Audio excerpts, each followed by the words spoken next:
We are Brightside Home Theater.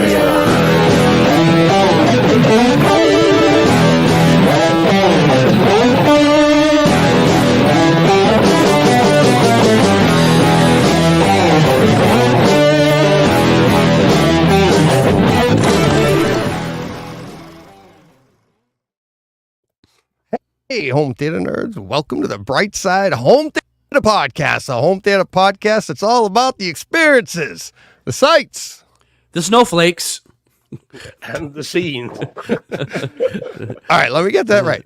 The sounds, the scenes. There it's we like our go. for the audio only guys, they don't know what's going on, but It suddenly got very chilly in here. yeah, but we got a lot of snowflakes falling. You like that? Yeah, the audio only. I like worked it. really hard on that this week. I was all excited to show it to you guys. You haven't seen it until now. Yeah. Ah, Are any two alike, or are they all good? Oh no, I made sure to make them all different. Made sure everyone was different. Okay. And Just like Mother Nature. Like Mother Nature. So, I've been running the backgrounds here. So how we doing in the chat there, Steve? Looks like we're busy. Yeah, we've got plenty of guys in the chat, and rightly, the first person to post tonight is Steve Att, who's in the chat. So we've got Steve Att, we got hi Steve, hi Mike, Mikey Schramm is in. We've got Brockstar in. A new person, Benny Sibbett. Someone new. Oh, nice. Hi Benny, if you're along for the first time, welcome to the show. Hey Benny. Jump right in. I would normally say the water's warm, but apparently it's cold. It's chilly. Jordan's in. Hiya, Jordan. Joseph's in. Joe, give me. Paul is in. And Dominique's in all the way from France. Paul's just dropped in. Van Gool is here. And we have busy. got, Rockstar. One more coffee. There's a new one. Hey. Okay, one more coffee. Nice. Good evening. Yeah, there we go. Yeah, you could have got one for us. Right. Yeah. Ooh, Just one more. Deej, stop the show. Stop the show. Why? What do we do now? Stop the show. You're correct about it. Stop the show. Oh. Stop the show. Only Steve is correct on that, Van Gool? No. Only Steve? Van Gool is referring to today's Takeover Tuesday, where a listener wrote in and said, DJ, you have been vindicated with a review. And I didn't name the movie, and it was not Evil Dead Rise. So, Steve just dropped out. He said that may be happening from time to time. He literally just dropped out. No, he's gone, because if he shut the camera off, it would just be blank. He would just be down there, yeah. Yeah, so something happened, but he dropped out. So see that Steve's trying to promote Evil Dead Rise. He pushes Van Gool, and he got pushed right out of the, and he got booted. Yeah. No. Sorry, guys, did you not see all that? Did that not happen to you? I just put on the virtual background, and the whole thing started flickering and went black. Oh no, you were just gone. Yeah. Oh my god. So that's awesome. Why I don't. That's why I don't run it. Yeah, it takes a lot of bandwidth, and it can really screw. It can really screw things up. No, don't worry about it. It was well worth it, though, Steve. Yeah. Oh man, that was freaky. Right. Okay. That was weird. Right. Yeah. Right. Sorry. That's okay. Ouch. So yeah, it was a completely different situation, about a different movie, about a different thing that we disagreed on. So, but it is funny because that's why I didn't say it. We have a lot of disagreements. So you'd be hard pressed to figure out which one it was. Right. But yeah, thanks, Van Gool. Thanks for listening. People listening. I had I had a couple of little rants in there. Speaking of which, we had a situation go on. Did you guys see my Twitter last night about this one? I've never heard of this reindeer thing. Me neither. That's why I mentioned it. Oh, I see. Yeah. So it was Rudolph on your regular CBS, our regular local CBS affiliate, right? And then I was like, oh, okay. And the first thing my wife showed me, this is what pops up. Actually, it was this one that popped up here.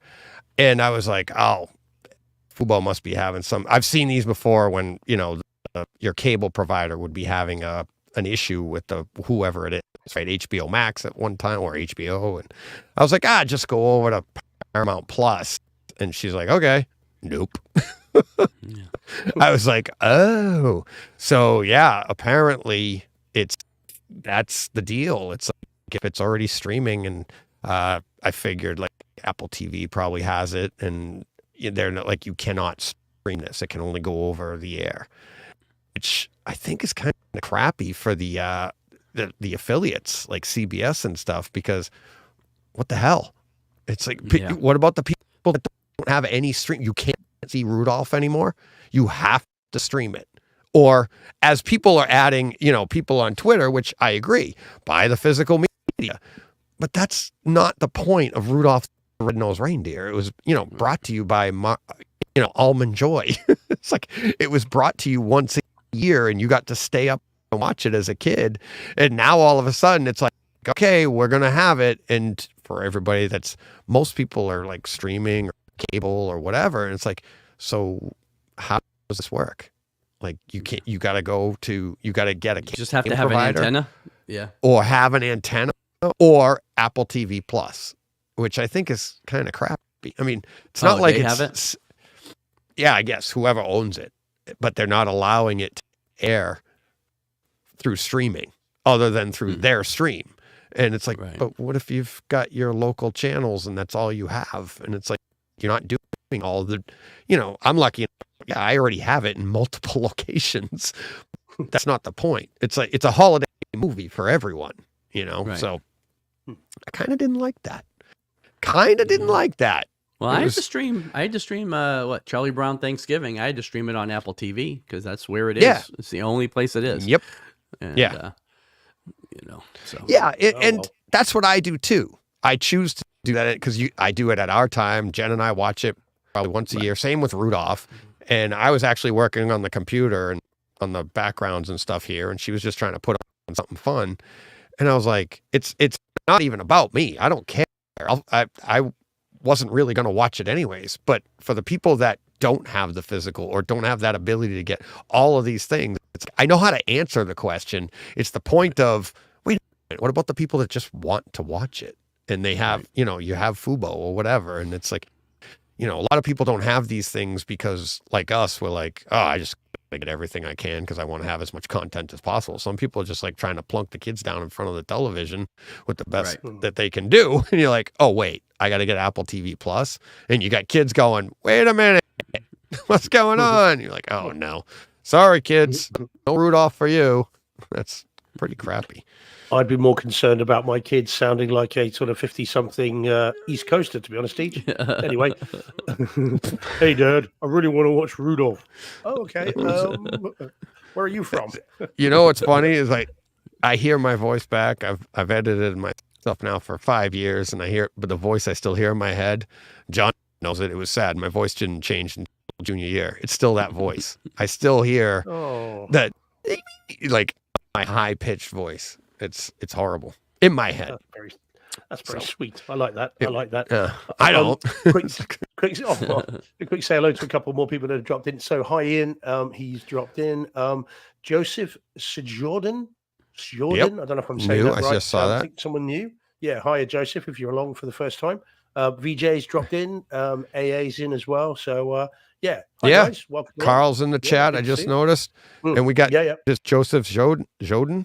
Probably. Yeah, that's what I showed. Yeah, hello to everyone taking a break from putting up the Christmas lights and staring at my new NX5 that just showed up. Nice. I have a feeling the Christmas lights are going to not be, stop on that, and we're going to get that NX5 connected. And when that's done, we can resume the festivities. Well, unless that NX5 is just going to be one of those ones in the garden, just showing, just putting snow things on the front of the house. On the front of the house? Really bright.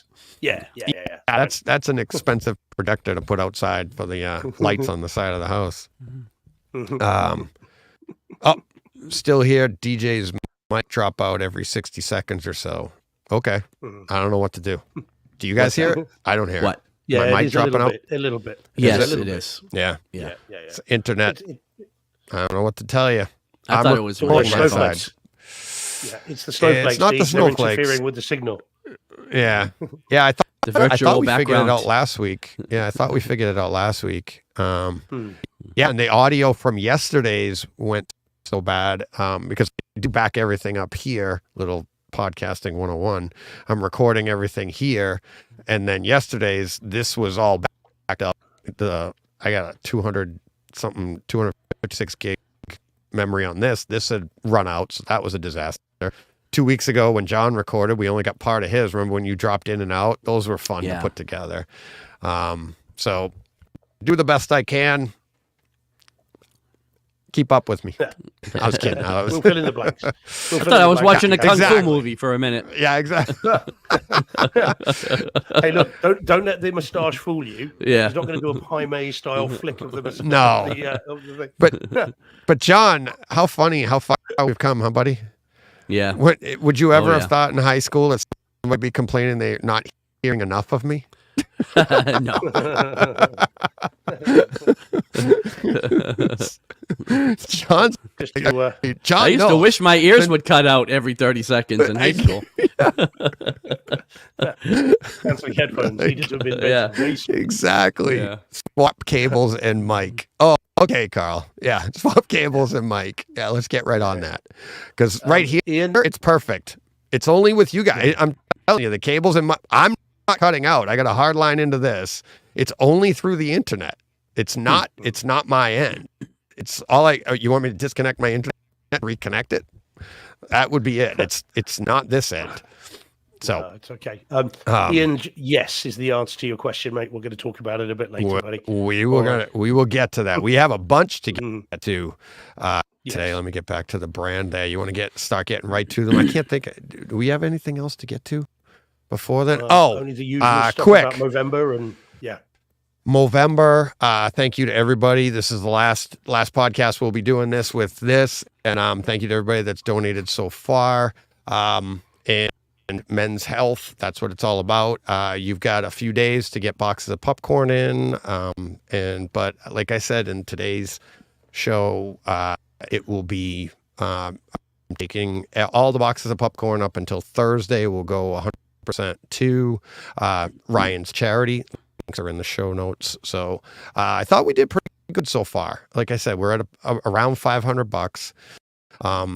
Not, for this month we had, Johnny Speakers giving $100. We had the 24-hour podcast. We brought in a little over $100 on that. And then people on top of that. And then your patrons and the YouTube, they take their cut, blah, blah. But yeah, we're over $500. So between that and Patreon. So thank you to everybody on Patreon. So, but everybody else, we had, hope everybody had a great Thanksgiving. Just be thankful. As you boys know, not everybody's so thankful, so if you had a great Thanksgiving, enjoy it. If you did not, hopefully better next year. So, you guys know. So, let's see. I think that should just about do it. We'll get to our experiences for the week. Let's have some fun here. So let me get that. There we go. There it is. And you can keep talking, guys, but I forgot to run the audio for that. Where is the audio for that? Not go push play. There it is. Are you ready, John, with your first? Been a while, and we're all in the holiday spirit. So let's bring it up. We're in the holiday spirit. Yeah. So this was Sisu. Finally got a chance to check this out. 4K disc, Dolby Atmos. Man, was this movie bonkers! In the best way, right? Had you seen it before? No, I hadn't seen it. This was my first time watch of this. I knew what it was. Okay. I've seen the trailers and obviously heard you guys talk about it. I knew it was essentially John Wick fighting the Nazis. But yeah, man, what a fun ride this was. I think the quote should be the most grounded World War II movie ever, right? Yeah, right. The disc is great. I thought it was a great presentation. I thought the audio and video were both both really, really good. I mean, I don't know if it's reference quality on either one.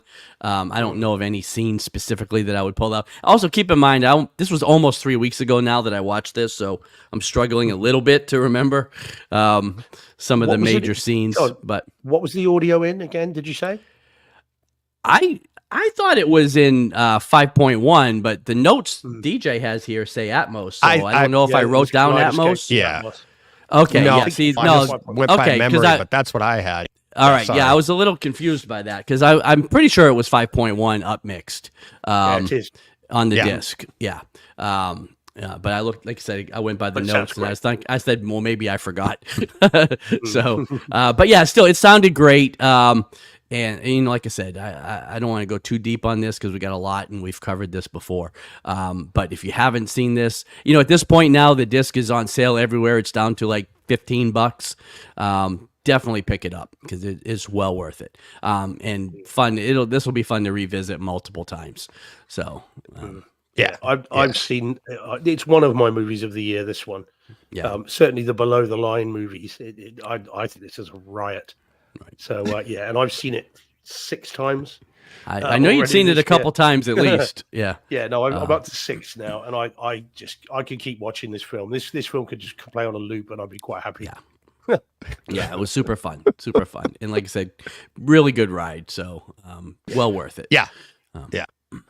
Good fun. Do not catch a plane in this way, though. Let's just be clear. What's that? This is not the way to catch a plane. Right. To home from Thanksgiving. Yeah. No. So it's so funny. Oh man. All right. You ready for the next one, Steve? Mm-hmm. All righty. Here we go. Okay. It's a little cheerier, I hope. Yeah. Well, this is a film that surprised me. Okay, so this is Strays, 2023 movie on just 1080p Blu-ray. It's not out in 4K yet. It's a Universal film, so this will be in 4K next year, almost certainly. And it's in DTS HD 5.1 MA. A comedy about stray dogs who, in live action, who embark on a quest to travel from one place to another to inflict a grievous injury on a previous owner. And it's an R-rated comedy and various hijinks ensue. Now, for this film, I'm going to blame Jordan Carpenter, who's in the chat, to accept his blame, because I was not going to buy this. And I was not going to buy this because I had seen reviews saying it's dreadful. And yet when Jordan told me it was out and he'd got it, I thought, well, I'll look on IMDb and the reviews are in the mid-50s. Now, for this kind of comedy, that's quite an endorsement. So I thought, well, I'll buy it. And I did buy it, and I watched it last night. I was pleasantly surprised, in as much as it's a film with lots and lots of jokes. Most of them miss, but some of them really do land. And when they do land, they are very funny indeed. And a number of them I've been quoting all day today and annoying various people that I've encountered. Because there are some very it's always a ringing endorsement of a movie. Yeah, well, I know. I'm quoting it and annoying everybody. Well, I'm dying. Honestly, guys, I am dying to spoil them, but I'm not going to because it's not fair. But there are some very funny jokes. One particular knock-knock joke, which is very funny. And this is worth seeking out, guys. Probably rent it because you might not like it. All right, but it's worth, for me, it was worth buying. If you think you might like it, definitely rent it. Give it a go. DJ, I think you'll get a kick out of this one because this does one, it have of course, is all about holiday dogs. theme? It seems like it does. No, there's no Christmas stuff in this. What it does have, though, is the cheer out loud movie moment of the year. Of any film I've seen this year, this has the biggest cheer out loud moment, set to Miley Cyrus's Wrecking Ball. I love that song. I swear to you, fellas, Now, bear in mind, I like to watch movies on my own in the cinema room, and this one I watched on my own. I genuinely was this close to standing up and going, yeah, flipping. Awesome. All right. Oh, now you got me. Honestly. Now I feel like it's a must own. Know it when you hear it. Now. Yeah. I think DJ will like it. I think you will like this. And as I say, don't get me wrong. A lot of the jokes miss. Okay. A lot of them do miss, but some of them are fantastically funny. And so because I'm not smart enough to get them? Is that why they'll miss?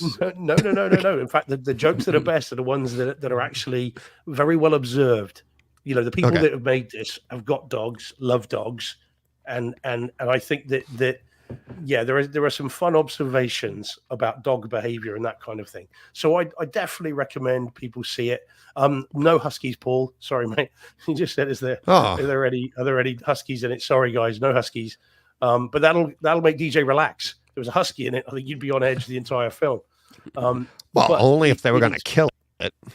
No. Well, there is now that I or should shoot say, it. The owner of the dog that's on the left there is not very nice to the dog. But you don't ever actually see any any actual nastiness. And as I say, that person gets their comeuppance. So it's genuinely worth seeing, guys. I was really pleased with this. In terms of audio, video, it's 1080p. Looks really nice. It's a digitally shot film. It's a new movie, so it looks really good. Lots of daytime stuff. Everything looks great. Audio is always hit and miss with a comedy. You never quite know whether it's going to be worth it or not. But at the 33-minute mark, something happens where you suddenly get overhead effects. You get bass rumbles. It does a pseudo sort of attack sequence where suddenly your speakers come to life. Oh, wow. Okay, that was quite good. It's not Oppenheimer, but it's got some bit bass to it and some heft to it, which is quite unexpected. So yeah, it's worth seeing. Don't go buying it for a lot of money, anyone. I don't want anyone blaming me if they think it's rubbish, because some people might. But I think if you're in the right frame of mind, if John's had his appropriate cookies, then I think that you might have a real blast with this. I don't know if I want talking dogs after that. It might push me over the edge. Yeah. That's it, man. What's going on? But I do want to talk to you guys about the knock jokes after. So when you see it, then I want to, because I think it's absolutely fantastic. So give it a go. And as I said, boy, have I been annoying people with this today. So there we go. Recommend it, guys. That's great. Cool. All right. He says the wrecking ball scene is hilariously satisfying. Oh, and Ian as well. Oh man, we got some love for this in the chat. Okay, good. Ian says loved Strays, so funny. And Joseph says great movie. Okay. All right, nice. I assume he means this. He might mean Sisu. Well, we'll take it for both. Could be. Probably can't go wrong with either of them. Yeah. Judging by the sound of that, I love a humorous dog movie. Is it a tearjerker? These are rated. Is it? Yeah. No, it's full of F words. Oh, I didn't know. Will Ferrell and Jamie Foxx. Oh, yeah. Jamie Okay. Foxx. So it's yeah. blinding all I love Jamie Foxx the way through. Yeah, so you've got those two, and you've got Isla Fisher, and who's the guy that is in WandaVision, who was the FBI agent with doing the magic tricks? What's his name? Yeah, he's great. Randall Park. Is it Randall Park? Randall Park. Yeah. Yes. Sounds. It's that guy, but I can't think of it's his name. Yeah, and he was in Ant-Man. Didn't he come from Ant-Man? Yes. That's where he got the magic from. That's it. Yeah. So of the four leads, you've got Will Ferrell, Jamie Foxx, him, and then Isla Fisher as a sort of lassie Aussie style, because she's an Aussie. It is, as I said, it's very, very funny. So worth seeing, guys. Cool. All right. This is a funny one. This is what I like about this show. You get an inspiration out of something, and then all of a sudden, I can't wait to tell you the inspiration. But let's get it going here. Randall Park. Yep. Randall Park. Yep. All right. So.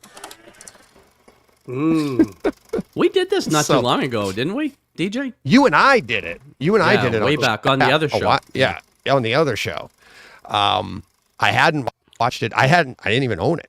I was like, but I do like the movie. I didn't own it on Kaleidoscape. So we had talked about it. Was it last week, Steve, that we brought it up? Where men. Yes, that's what it was. Children of Men, and I had referenced it with that. I'm like, oh, it's kind of the same storyline, post-apocalyptic of whatever happens. And so Jen and I are watching TV upstairs on Saturday in the living room, getting ready to decorate the house. And I don't know if you've seen the commercial. It's some perfume, but Charlize Theron getting out of a pool or something in all gold or something. I think it was like she walks out of a pool, and I just grab my phone, and I was like, okie dokie, boom. She's like, what are you doing? I go, well, that's a sign right there. I go, first you got, I'm talking about Aeon Flux on the show, and then you see Charlize Theron getting out of a pool. I'm like, I gotta go watch it. So got my popcorn, went downstairs. Oh, that was the other thing. I saw it was like an hour, 30 minutes. I'm like, all right, we'll get to the decorations after this. And what I found out is this is the only place. I don't know. Is it available in 4K HDR over there? Because it's not over here. And I don't think so. I didn't know that. And I'm watching it, and it looked pretty good. There were some scenes that weren't as crisp as I would have hoped for. When I saw that it was in 4K HDR, I just took for granted that it got a release, and then I went on Blu-ray.com and I was like, no, it's not available over here. I don't know where it is available, because it's not like, usually it's probably digital somewhere, 4K, but the sound was really good. The picture was pretty good. And I just like the story. It takes you about a half hour. I hadn't seen it in a little while, since probably Don and I talked about it a few years ago. And, but as the story picks up, you're like, oh, okay, here we go. But the imagery, it wasn't much to write home about at first, until I realized, I'm like, oh, this is in 4K, and it's like the only place. And I'm like, okay. So I compared it to the Blu-ray, and I'm like, oh, nice upgrade. Really nice upgrade. So, but yeah, if you're familiar with the story, if you're familiar with the disc, it's a fun watch.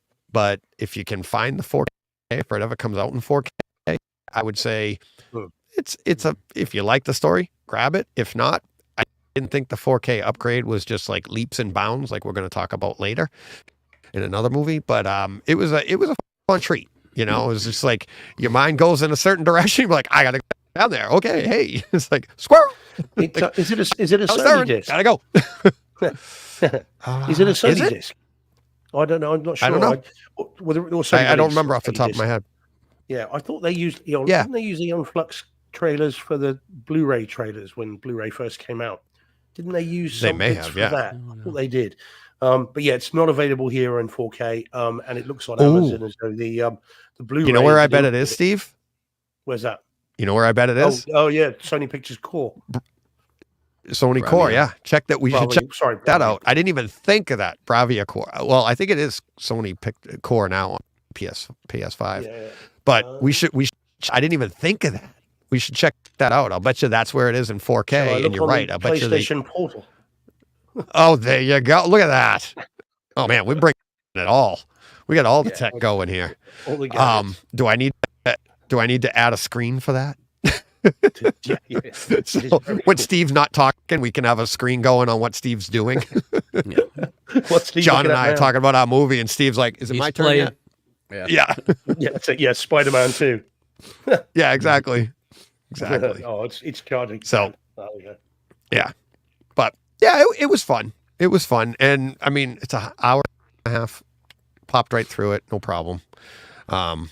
But yeah, it like I said, there wasn't anything to write home about. There wasn't any, all the scenes that from the movie that, it a little more vivid than I remembered it being, which was nice. Nice colors, stuff like that. The grass, the blades that were sharp, and all the fun stuff, and the costumes, a little more detail there. I did notice in the eye, it's because that comes from the comic. It's not even a comic, is it, John? It's from the it was from the MTV animated series on MTV, right? Yeah, it's an MTV production. Yeah. The opening when she catches it. Yeah. So Paul says he'd be curious to see the old MTV animated version. Only ever saw bits of it. Yeah, and there were only shorts too, I think. Right? Like, they were catching the cartoon, fly. Yeah, you kind of had to. Yeah. But even just catching the episodes, I don't know if they were scheduled. They just played between music videos and stuff back when MTV played music videos. Yeah, remember that? Guys, I was interested for a minute there, Deej. You had me interested and intrigued, and then Joe has to drop in with not my quote, like Fifth Element, but without the humour. Flipping egg. So yeah, there we go. Moving on. Yeah, it's a little different. It's completely Poison the different well than Fifth now. Element. Yeah, exactly. Have you never seen it, Steve? No, and do you know what? You've never seen it? No. It's fun. I think I will. As I said, I remember it being forming part of the Sony Blu-ray trailer that played at the start of their discs. And I remember thinking it looked interesting. And Charlize Theron's great in most of the stuff she does. I haven't. It came out around the time where you had the Mila Jovovich type movies, and you had the kind of the underworld movies that I know you guys love. And I've only seen the first one, and I wasn't a massive fan. And they all kind of rolled into one at that time. And I think therefore I was like, well, it's just another one of those. But actually, I think it is more than that. And I will. Yeah, it is. If we get a decent Blu-ray release over here, I'll pick it up. Or if it's on streaming somewhere, check it out on the Sony Core. Check it out on the Sony Core, because if they have it in the 4K, if it comes up, in the theater. But yeah, it's. I like the story to it too. I think the story separates it from all those other ones that you mentioned, because it's this one at the time it came out wasn't really cliche, right, John? Like now you might be like, wait a minute, how old is this? It's like almost 20 years old. I think it's 06 or something like that, if I remember right. Well, I thought it was older than that. It might be. Like I said, but it's fun. It's fun. Talk amongst yourselves. Talk amongst yourselves. You ready to get? While you're 2005. We'll pop in. 2005. Okay. 2000. See, I wasn't too far. So you're right, John. It is older than 2000. Well, yeah, but I mean, I thought it was like 90. I thought it was older than that. I thought it was like late 90s. To be fair, something we don't often touch on is how eerily accurate you are with year of release. You are very, very good. Yeah. The number of times I've been like, is it later? Is it earlier? And then I check and you are bang on. It's funny because we always talk after the show about how accurate you are with that stuff. I know. And I'm just I've got IMDb. Well, here's the thing. Well, that's why. Here's the thing. If I say it, I'm fairly confident that I'm in the ballpark. When it's the lack of silence, or not the lack of silence, it's the silence. It's like silence. I don't just ballpark it. I don't just say I think it was that. I have to link it to something. So yeah, if I say it, I gotta. Yeah, exactly. All right, you ready for this one? We don't have any of John's opinions on this one yet. And, I know. I'm interested to see if Steve's opinions have changed at all. So what's that? Let's get to this. Oh. Yeah, Monarch, Legacy of Monsters on Apple TV Plus in 4K, Atmos, great production quality, great home theater experience. I think. Steve said last week he'd like a few more monsters. Not sure if this week's helped him at all. But go ahead, John. Well, I was just going to say, not having listened to last week's show, I don't know what either of y'all's opinions on this are, but I'm finding it a bit of a slog right now to get through. I do think, like you said, DJ, the quality of it is Apple TV. You know, I mean, you're going to get good Atmos, you're going to get good pictures, good sound. But yeah, like Steve, I'd like a few more monsters in my Legacy of Monsters show. There are going to be that's my monsters in your park. Yeah, right? That's my screenshot from episode 1, which I think is the only real monsters we saw. Were on that bridge scene in episode 1, which again is a little disheartening because it feels like they have not spared the dollar for this. Like they've put a lot of money into this show, so I would think there'd be more monsters floating around. But yeah, and I'm finding some of the I'm finding some of the flashback stuff to some of the flashback stuff to like the 50s a little bit tedious as well. So yeah, I don't know. Not enjoying it as much as I did all the films that I watched leading up to this. So I'm hoping that, what are we on, episode 4 now? 3. So I think 3 just dropped. 4 is coming Friday. 4's coming this week. Yeah, I'm up to date on it. So, but I'm hoping that the back half of this series will kind of pick up and we'll get some more here. But so seems like that's a bit what Steve is thinking as well. So. That's almost exactly what I said last week, John. Almost to the word. Even with I'd like a few more monsters in our Legacy of Monsters show, please. Okay. But I have warmed to it a little bit more because I think episode 3 is better. I think it's still got some weird dialogue, and I don't buy Kurt Russell as a 90+ and nonagerian because he's clearly not. And what the hell is the point of it's just good genes, I guess. I mean, what? It's a joke. That would have provoked throwing things at the screen if I'd seen that in the theater, I think. It's a joke. Yeah, but they're making fun of the entire idea. Yeah, well, yeah. It's like they know that they're playing that the viewer is supposed to play along. Like, looks like you're like 90 years old. You couldn't laugh at that and the fact that you had just said that in the show last week, and here it comes in the next episode where they forecasted this years ago when they wrote the script. Like, guess what everybody's going to be thinking? Let's put it in there. They're laughing at us. That's all. Yeah, that's what I think is great. There was some clunky dialogue, but what I did enjoy more in this one, I mean, I liked again, we'll be careful with spoilers because there'll be those that haven't seen it, but there are more monsters in this, including the monster, who was nice to see, and especially bearing in mind having watched another film about things that we'll talk about later, which nicely I thought quite tied into this. So having sort of started a 3-hour movie about some of the things that is raised in this, and then seeing this thing emerge from the water and then be, right alongside it was quite fun. And I thought, okay, well, that's quite good. And seeing them all sat in their deck chairs on the beach was quite fun. And I will love anything that shows me Godzilla. So, that was cool. And it did look quite nice because it's broad daylight as well. So that was quite good. And the ending was okay. Not too bad. It was more enjoyable than, but I think I enjoyed it more because this was just the one episode. I think where I got bored was seeing episode 1 and 2 back to back, whereas this was just kind of, was it 48 minutes, 49 minutes, and then it's kind of done. So I think perhaps smaller, shorter episodes actually helps with this. But I agree with you, John. I think the backstory is silly. I think it is a bit dull. And the problem is what they seem to be trying to establish with the 1950s stuff is this great mystery about these creatures. But we as viewers know they exist. We know where they come from as well, from Godzilla versus Kong. So there's no mystery to us as an audience. So I don't quite understand why they're spending so much time on this mystery for the characters, because we as an audience are years ahead of those characters. So that's a bit weird. And I think that makes it a bit of a slog because of that. But I am warming to it more. I'm enjoying it more in these short doses than having to sort of sit through loads of it. But, what do you think, Deej? Liking it more or less than last week after episode 3?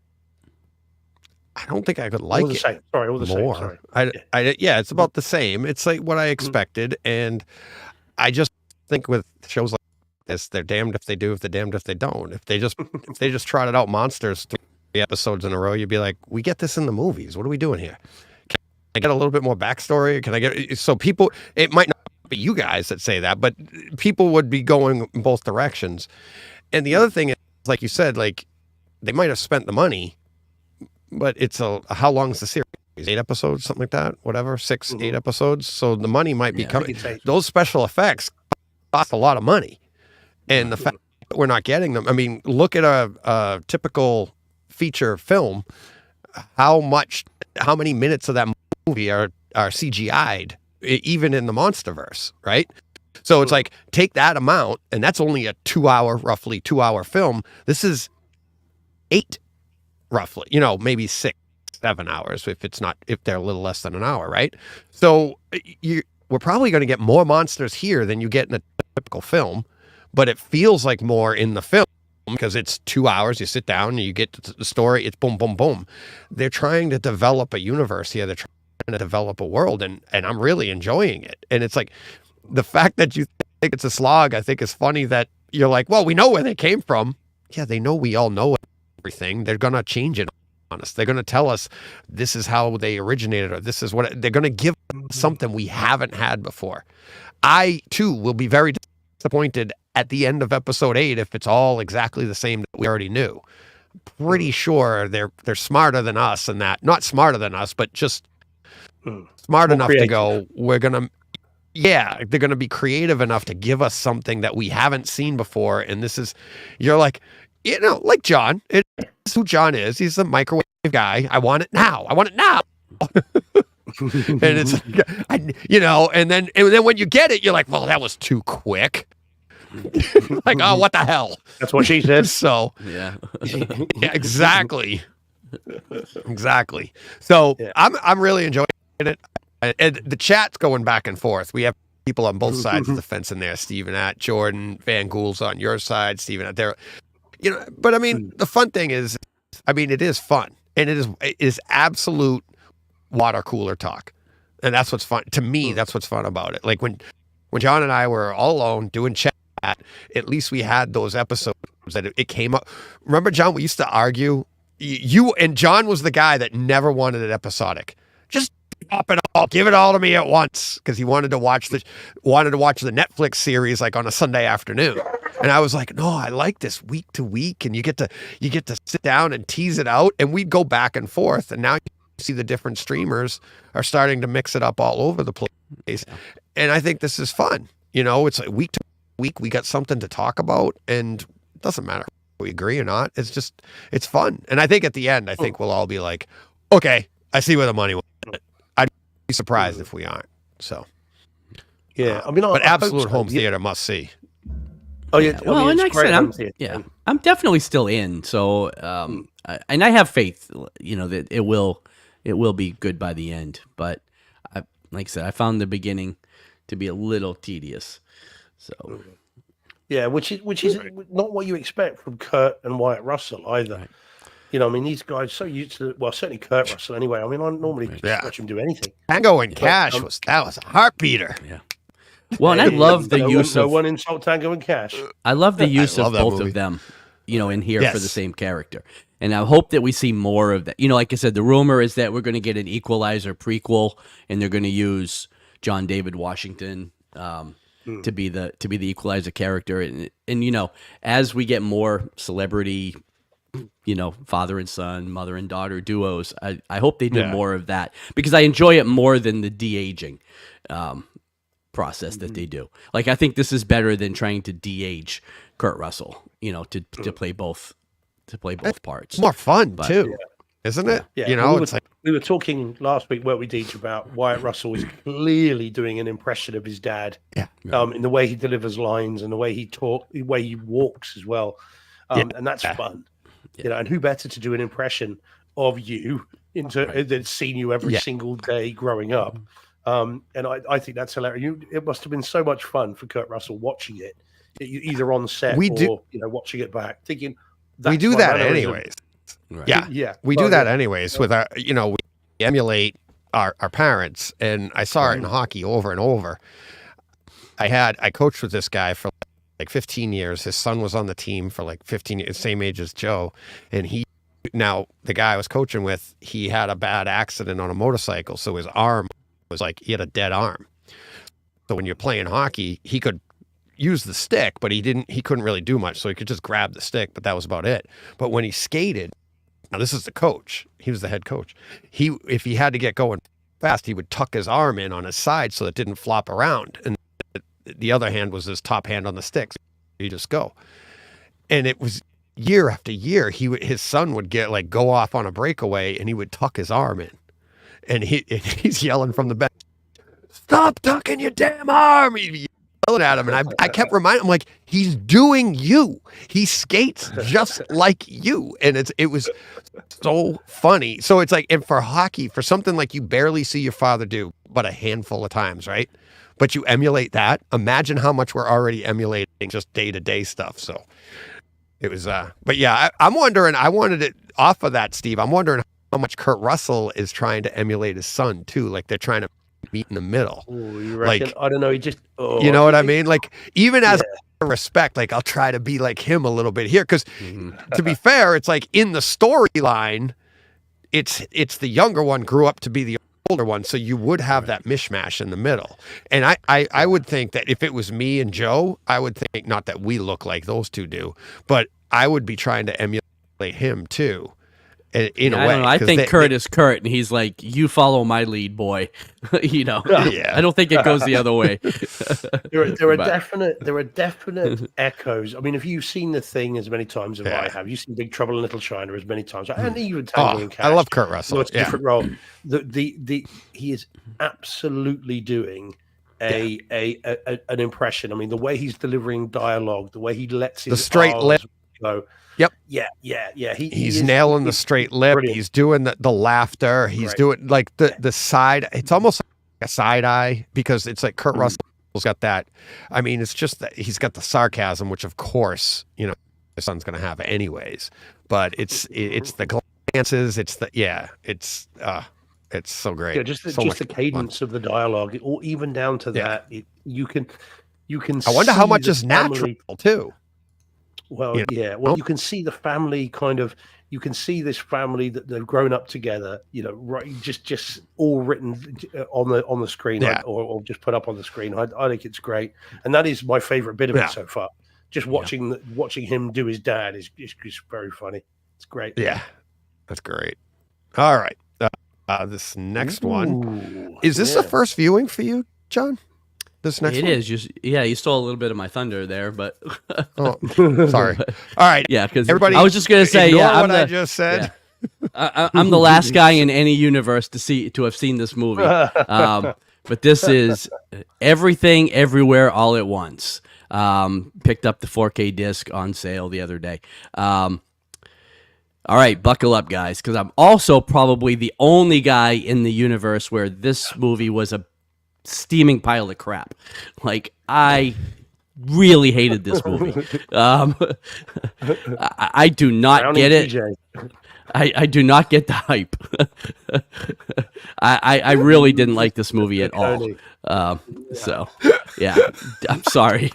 I didn't think it was that funny, but okay. I don't know what else to say about it. I really didn't like it.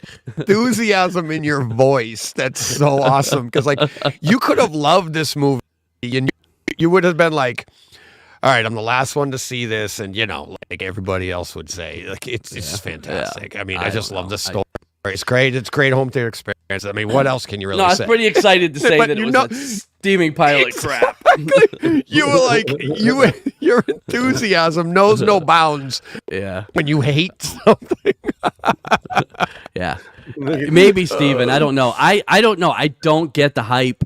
I just really didn't like this movie. I didn't enjoy it at all. I understand I get the technical things. I love these switching aspect ratios, and I liked all the technical stuff. And it's a good disc. I mean, as far as the disc itself, it's solid disc, great Atmos, picture, all that stuff. But I don't know. I did not like this movie. So was it what you were expecting, John? I wasn't expecting anything, to be honest with you, because I really didn't know much about this movie. Obviously, I knew it was a multiverse, kind of time travel movie. Everybody knew that kind of, but I didn't have any expectations because I really didn't know that much about it. So it wasn't necessarily, it didn't let me down or any, in that sense. But yeah, I don't know. I just found it to be so silly, and I don't know. Like I said, I know I'm out there alone because obviously it won Best Picture, and a lot of people love it, but I did not. So I mean, it's definitely a unique movie. I mean, there's nothing else similar to it. I mean, bear in mind it's a multiverse movie, and everyone thinks they now know what they are. Bearing in mind the number we've had, so it is utterly unique. And I think whenever you have something that's utterly unique, there are absolutely people completely understandably who go, that is too unique. That's just too out there, and it's not speaking to me at all. And I think large portions of this are a bit like that. The donut thing's all a bit odd, and I think there are Bagel. It was a bagel, right? Wasn't it? Bagel, yeah. Sorry, bagel, yeah. It disappears up its own backside a little bit, right? But I found, and as I said, I remember talking to you, Deej, about your the Rockstar I have no problem with bombardment of marital devices, John. I think we've just found the title of John Saccone's autobiography. That's right. No problem with the bombardment of marital devices. John Saccone's. Yeah. Yeah, R.I.P. Thought this movie was a steaming pile of crap. Oh man, but I certainly, DJ, we spoke, didn't we, about that? I find the opening 10-15 minutes fantastically stressful, and I find that really hard to watch. It's not unwatchable in the wrong way. It's unwatchable or hard to watch in the right way because it's very, very stressful, and I find my anxiety rising and my heart rate increasing during that bit. But it also, though, then has, I love the rocks. I love that silent scene of two rocks just talking. And I thought that was beautiful. And it's funny in a movie with so much madcap action and so much craziness, and again, bombardment of marital devices. Right. It's that stillness that I come back to that spoke to me more than anything else. And I really loved that. Again, we talked about Barbie and that it reached the level of the profound, and those little bits for me did, and everything else is kind of just going around with it. But I get it. I mean, absolutely anything that's unique and it's different can be too unique, and I'd say that about The Fifth Element. To take the comment there. I mean, I think that's too unique. It's too idiosyncratic. It's ridiculously stupid, I think. But I know lots of people obviously think the other way. Right. And so I think they are similar. I think probably actually the comment about The Fifth Element might be closer than we realize, because that's another film that's off the wall and does its own thing and isn't afraid to be different.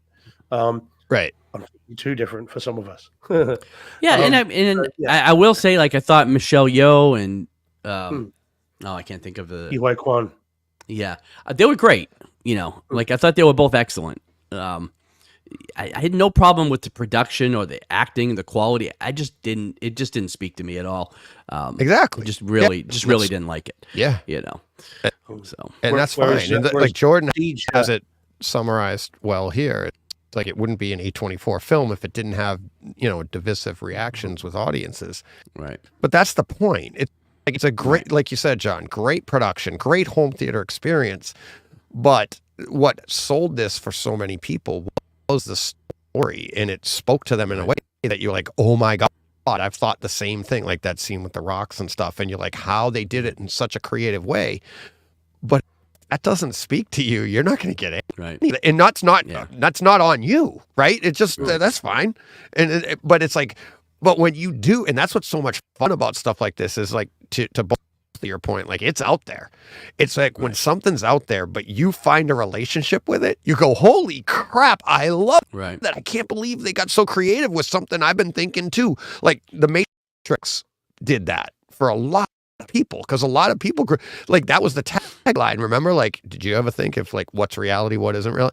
And people walked out of it going, I just got to talk to somebody, I got to do it. But other people like, that was dumb. What the hell, right? And it was so, and it's like, when you do something that's so out there, but it speaks to people, they're going to love it because it's so out there, and you're like, you can relate to it. But then when you can't, you feel like you're letting everybody down.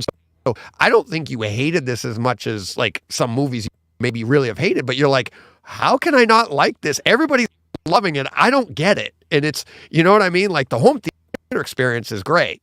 Like, Evil Dead Rise, I don't get that. It does not speak to me.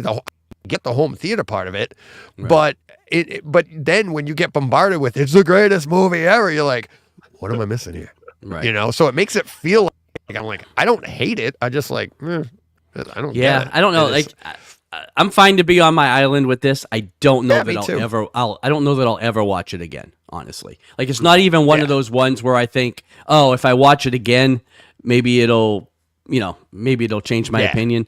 I just don't think it will. I mean, I own it now, so I can't say I'll never watch it again, but I don't see myself sitting down to watch it, anytime soon. So You haven't ordered a lot of googly eyes from Amazon to put all around the store. No, I have not. I have not. I mean, the good news is if you sell memorabilia in the store, just go out into the parking lot, grab a couple of rocks, put the googly eyes on them, and just say they're props. They're props from millions. Yeah. I mean, Deej liked it so much, he's got a rock in his own cinema, his own theater. That's my thermal detonator. Sorry, that's what I meant. But it's multi-purpose memorabilia. It's multi-purpose, multiverse. Piece. Yes. Oh, all right. Are we ready to get to this one? John, you haven't seen this yet. I don't at all remember what it is. So, yeah, saw it in the cinema. Saw it in the theater. Okay, what we saw it in the theaters. Well, we'll bring it up. Let me get it up.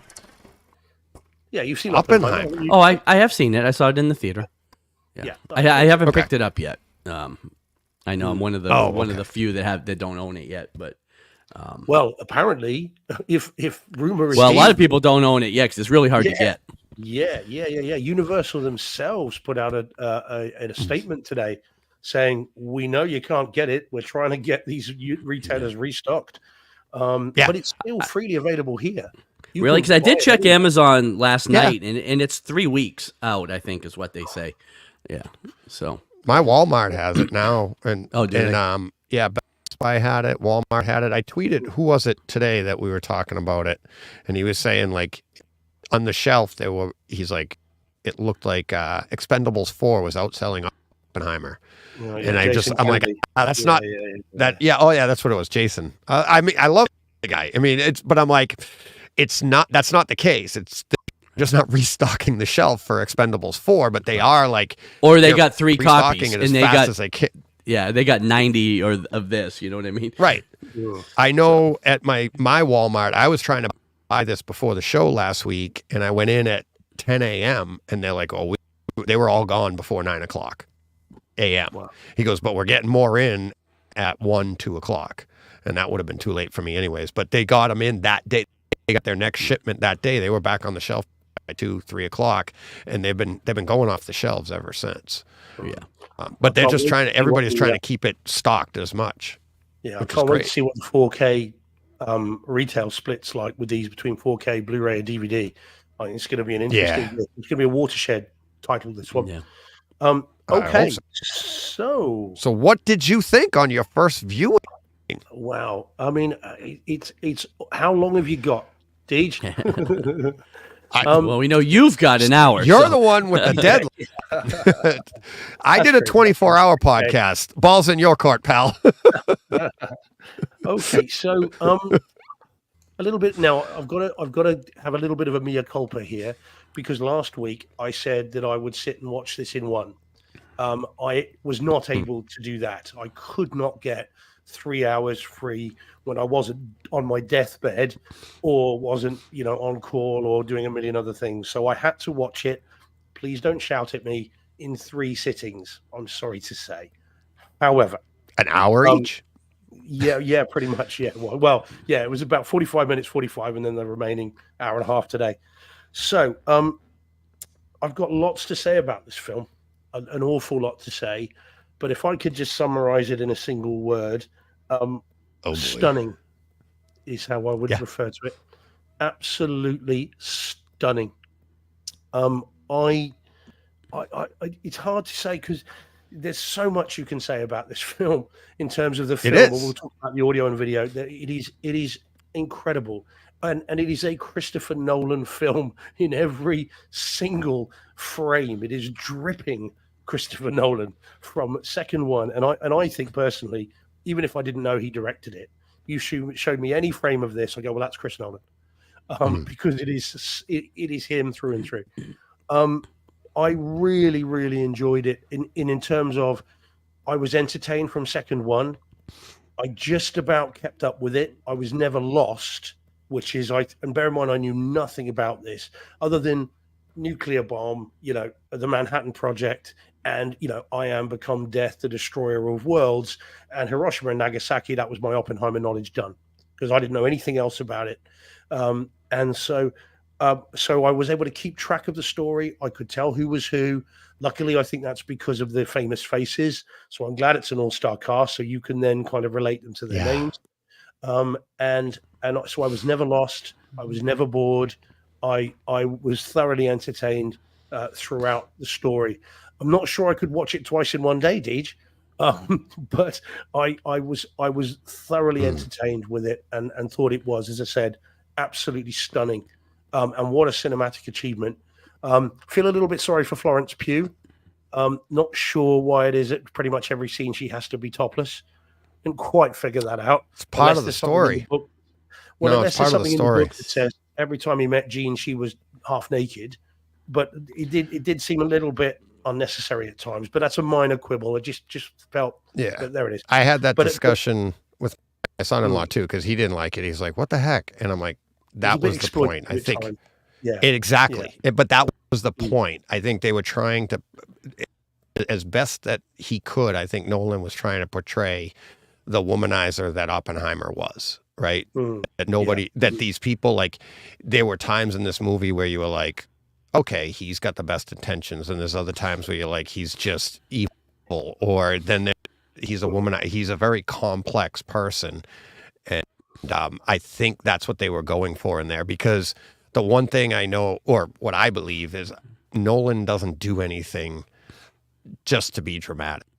He does it for a purpose. To the story. Every shot is for the story, and that's how I see that, is that he and then that relationship that he promised her a certain thing, right? And then there's just, like you said, there is so much to this movie, and it's like the chain reaction part, and I've explained that before. It's like how the beginning of the movie is the end of the movie, but then in the middle of the movie, the story of it's a chain reaction, and it could destroy the world.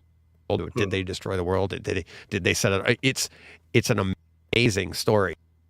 We have a lot of people in the chat talking, instead of just putting up but people like, I have it, I've seen it, I love it. I haven't seen it, I have it on Kaleidoscape. Blah blah blah blah. If you have it on Kaleidoscape, get the disc. The way to see this, I hate to say it, is on the disc. To me, it's the variable aspect ratio. It is part of the story. I watched it last week. I watched it twice last Tuesday on Kaleidoscape and streaming, which is just the 220. But going to the disc and seeing the scenes jump and the clarity that you're getting out of those IMAX scenes. I'm at 110 inches. What are you, Steve? 77, 75, something like that. 77 inches. Yeah. 75. It's when they go relatively full screen, which, to be fair, it's not a huge jump. You're going from 220 to full, so your black bars aren't even that big to begin with. It's not like you went from 240 to a full screen.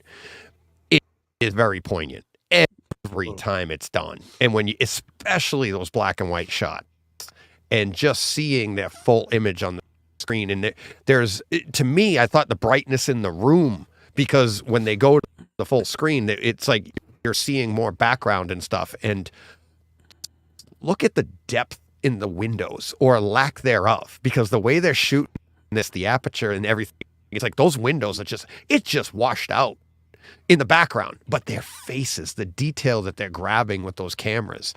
Oh my God. It's just, I can't watch this movie enough, because every time I watch it, I see and hear something new. And the story is a story. I love the story, because I do think it mirrors Barbie in a way that I never, ever expected. And and that's a whole other Barbenheimer discussion, but I love it. I'm looking forward to seeing it again. I do want to do it in 1 3-hour sitting. I do want to do that. I'm looking forward to doing that. It doesn't, as you said last week, it doesn't feel 3 hours. It doesn't feel its time. It's the sense of urgency. This is like a Swiss watch, and especially post the Trinity test. After that test, this thing seems to be at the top of a ski slope, and it just goes like that. And that last hour in particular is just a ticking bomb after the bomb. On your next viewing, pay attention to the sound and the score and how that keeps you going. It's like, so now that you know the story on your second, third viewings, start to pay attention to those things, and some of the rumbles, and you'll be like, you'll realize how early on they start that part in the movie, and you're like, when you find out where it comes from, you're like, oh my God, it really, oh my God, it's crazy. But yes, Carl in the chat, no, it's not variable aspect ratio on Kaleidoscape. It's the 240. They got the stream. So whatever the stream is, that's what they're getting. I'm hoping someday maybe Kaleidoscape will get get the full version. But I was talking with people this week. I'm reconsidering, like in my new theater, I'm definitely putting in a media player of some sort for movies like this, right? I don't know if it'll be as a PD or a Zune or whatever, but it'll probably only have like 20, 30, maybe 50 movies on it, but something that I don't have to keep getting up and put the disc in, because this one here, this is the preferred view for me. I know some people don't like variable aspect ratios. This movie here, I love it. Absolutely love it. I mean, it's been built around variable aspect ratio. So if the idea is to see it the way the director intended, you need to see it like this. Right. Yeah. So the film is complex, it's dense, but it's accessible. I think it's accessible in a way that Tenet was not. Tenet kind of almost seemed to be an exercise in confusion, and I didn't vibe with that. I've still only seen it once, so I'll see it again eventually. But this is a very, very well made movie, and I did, as I said, never less than entertaining. I see what people are going on about. It's very, very cleverly done. And in terms of the audio video, the video, I mean, we talked about the aspect ratios. I mean, it's very Nolan. When you get the IMAX stuff, it's 3-dimensional like you can't imagine. I mean, it looks fantastic. At no point was I taken out of the film by any kind of stuff. There is some flickering in it, which I think is deliberate. It must be deliberate because it doesn't stay. So you get, which I think is evoking the time. I think it's evoking film and trying to show and do that. So you do get a bit of flickering in the image, but as I said, I think it's deliberate because it comes and goes. And so that looks great. And that stuff you were saying, Deej, about the point of focus between close in, where forehead's out of focus, eye is in focus, nose is in focus, ear is out of focus, is fascinating in and of itself, and is showing discombobulation in the character, the confusion in what's going on is reflected in the focus, which was really well done. The audio is awesome and really good. It is not a sub killer, I agree. Wherever I saw that, it's not as it's great bass, but it's right. But it's not. Whereas Halloween Ends, which is another Universal disc, is uncontrolled, unfettered bass. It's just, we're going to hammer you with this, and we don't care whether it fits the story or not. If Halloween Ends is at 12 out of 10, this is at 10, and it's strong and it's deep, but it's controlled. And at no point did my subs rattle, which is good news, because that means they were handling it, and boy, was it deep. The whole room is a sphere of violence and movement and motion, but in the right way. So I thought the audio was great as well. So it is fantastic. I mean, I'm looking forward to seeing it again. I don't know when that's going to be, because trying to get 3 hours is very, very difficult. Yeah. So I'm looking forward to seeing it another time, but it's going to be a while away. But yeah, it's great. It is. And the again, to reiterate the audio, it's also the use of the silence, right? In those where they keep doing the tests and the gap in, because they keep telling you the distance, and then pay attention. Even it's not a spoiler. There's explosions and sound travels slower than light, so you pay attention to that as the movie goes on, because you'll get that boom, and it pays off, because they'll be like, you'll see it go, and then they're all staring, and he takes all the sound out of the movie, and you're just sitting there in dead silence, and then all of a sudden you're like, oh my God, it's awesome. I mean, awesome use of sound. I mean, I like you said, Steve, it's like, how long you got? I could talk for hours on this. We're gonna have to do a show just by us. And absolutely, but it's a must see. It's a must own. I mean, it's a movie that will define this year. And with everything that at the time this was coming out, going on in Ukraine, and for many of us, this became a little bit more real.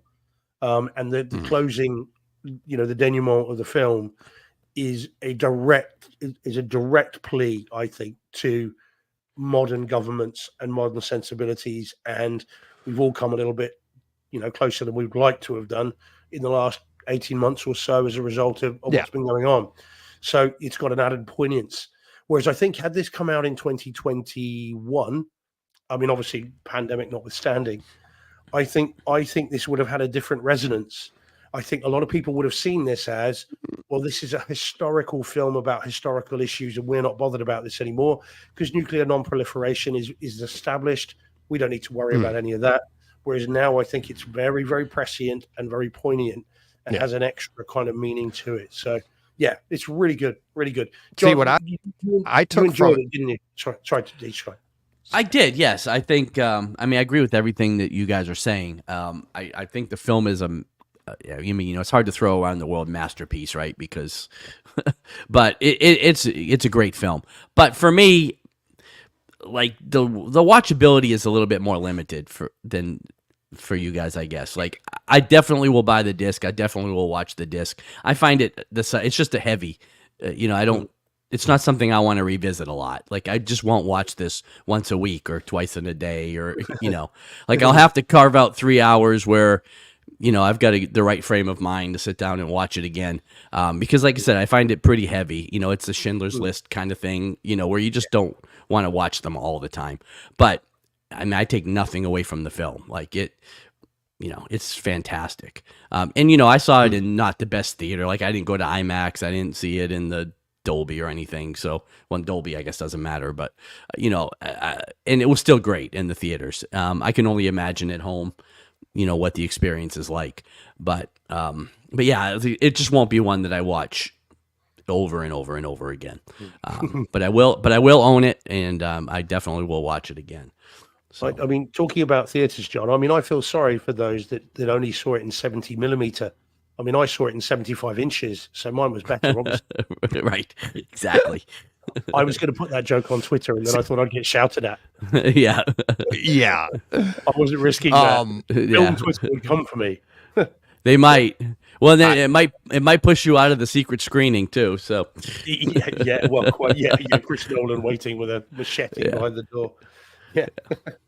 See, I look at it differently. And I said it right after I saw the movie, and people questioned me on it. I said it on Twitter. Friends were like, "What are you talking about?" And I'm like, I find it it's a positive because of what this is about. Is that we've, like you said, everything that's going on in the world today. This isn't new.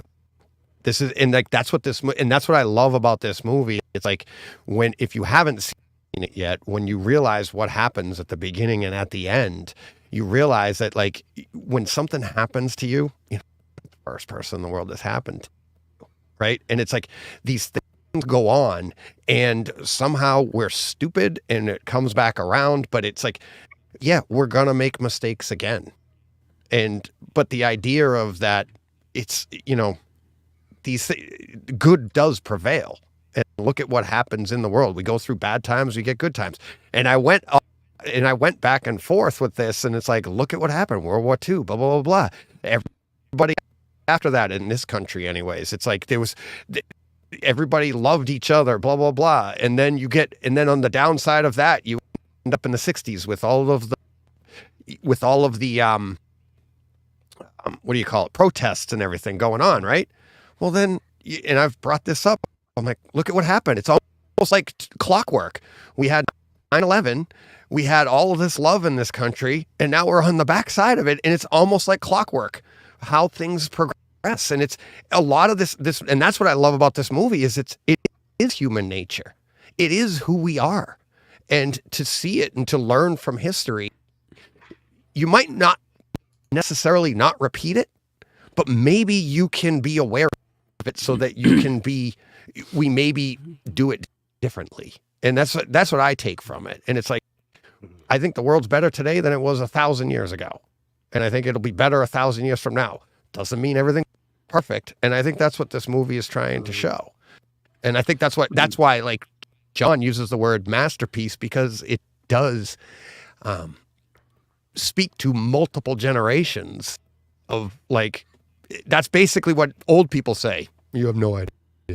I've been through it, right? And now we have a movie like this where you're like, pay attention, people, because it's like, I love that. The ending of this is just, to me, stunning. So, I think the ending is a warning, though. I think this is a warning.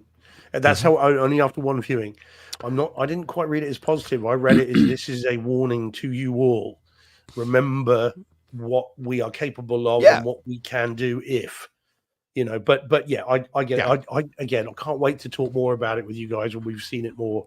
And I've had a chance to next time when John sees the home, we should just do like a whole show on it after John sees his home, and then we'll be able to tear it apart, have fun with, not tear it apart, but you know what I mean. Yeah, so much fun. But things went boom. Oh God, yeah. I mean, I think everything that, look at the popularity of it too. I mean, it's speaking to everybody to get to what we were talking about before, one way or the other, right? It's such a great Christmas movie. Yeah. Is it a holiday film? Let's see. Did we work that out? No. It's got Christmas trees in it. Does it? I forget. There is a Christmas party in it. Yeah. When Kenneth Branagh turns up. Yeah. You're right. Yep. Christmas movie. That's right. Yep. There you go. All right, John. Time for you to bring us something a little bit more uplifting. Hopefully, talk about one extreme to another. Like the last one. No kidding, I don't know what it is. I can't see it. So. There you go. Can you see it now? No. Can you see it now? Just Super Mario Brothers. Okay, I say, what am I talking about? Super Mario Brothers. All right, so another disc I picked up on sale last week. Had not seen this movie. This was a first time viewing for me. Bought it really solely based on Steve's profuse admiration for this movie. You do not need to get under the desk. I'm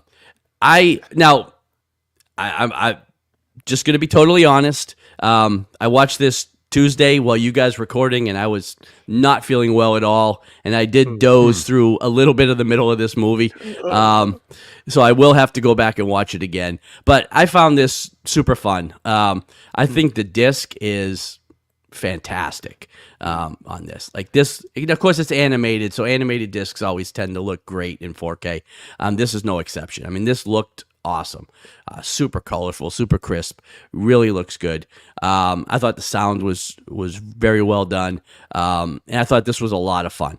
Like I said, I don't know that I loved it as much as Steve did. but and like I said, I will have to go back and revisit it because I did doze through a chunk of the middle of this, but yeah, I thought it was excellent. I thought it was a lot of fun. Definitely worth picking up. If you're an adult and you don't have anybody age appropriate, don't worry. You can still watch it, still have a good time. Anybody that grew up, and anybody of our age that grew up playing these games, there's so much nostalgia here that just hits. Like seeing some of these things acted out that, you remember kind of playing in the game, was super fun. I had no idea that the Donkey Kongs, I didn't realize this was more of a Nintendo verse movie. And some of the other franchises were also part of this. But yeah, like I said, a lot of fun. I really liked it. And I think the disc is awesome. Really, really good. Yeah. So I was kind of picturing you, John, in your sort of Yoshi onesie with your with the hood up, with your bowl of cereal. I did. I had my hot toddy, and I was. Did you see the Kong fight where Mario encounters Kong for the first time? Yes. Yeah, I definitely did. Yeah, I did. Because that's one of the standout sequences. Yeah, I saw most of it. Like I said, there was about 15 minutes or so where I don't know how they got into how they all got back to Earth, for a better term. They were all in Mario World, and then all of a sudden they were on Earth, and I don't know how that happened. And then I saw the ending, so I'll have to watch it again to, like I said, to catch that. But I did see most. Like I said, I saw most of it, and I had, like I said, I had a lot of fun with it. A really good time. It's a short movie. It's inoffensive. It is. It's about 90 minutes. When you're feeling like crap, this is your movie. Definitely hit the spot. If you need something to put you to sleep, so you can. No, just kidding. Whiskey. Yeah, that's what the podcast is for. That's right. I should have put the YouTube stream on. I would have slept through the whole thing. I know. Oh man! Oh, ow! Meow! Just kidding. Just joking, boys. You'll remember this for next time. I agree with you. Yeah. Periodically, Deej will just have to shout, "John, wake up!" really loudly. Yeah. You agree with me in what? In what aspect? The movie. I thought it was a great home theater experience, and like Van Gool saying in the chat, and a lot of other people are saying it'll really show off your display. I mean, the colors are just it looks it's 3D. awesome. I mean, it looks awesome. The sound is really good. I didn't think the sound was as good as Sonic 2, but it just didn't have the scenes that Sonic 2 had that you were like, oh my god, they had a couple of really nice demo scenes in that. Right. But the story, I was like, okay, all right. I just like it wasn't like, and I didn't fall asleep. I was entertained. It is a short viewing, but I wasn't sick. But I do remember being like, well, it's not like, movie of the year. I'm like, it's just. I was like, it was fun. Well, I remember you having that. Like I grandchildren. remember you saying that back then too. When you guys were talking about it, I remember you had the same opinion then. So yeah. And again, this will be fun to watch with the grandchildren for sure. I think I'll definitely get some multiple viewings out of this. So, I mean, it's one of Universal's $1 billion movies this year, next to Oppenheimer, and movies like that where they've had an absolutely. Is that from this year? Yeah. Is that 2023? Mm-hmm. Yeah. I feel like it was last year. March. Yeah, no, it was a long time ago, but it was this year. Jeez. Wow. See, well, life's flying by here. Or it's not, because it was just this year. Right. Life dragging on. Yeah, exactly. All right. You ready for this, Steve?